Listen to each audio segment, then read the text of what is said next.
Momentai. 4 days, 4 videos. Unfortunately, the streak ends tomorrow. But for today, it'll be my first 3D print.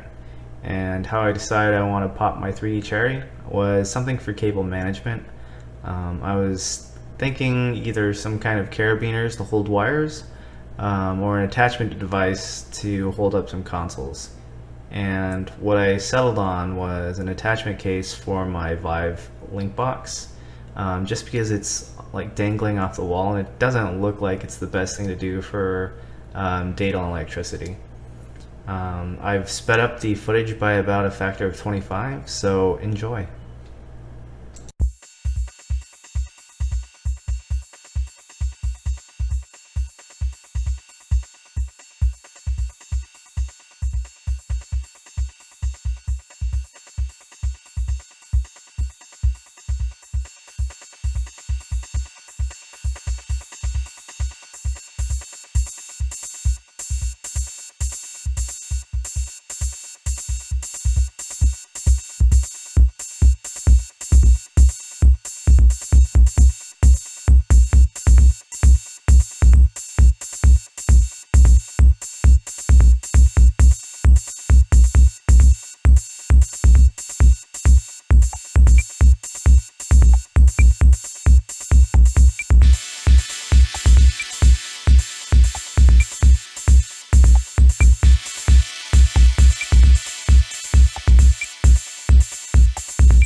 From start to finish, that print alone took about 2 hours, but it fits perfectly. Unfortunately, I didn't have the screws, so I couldn't mount it, but I hope you enjoyed. See you next time.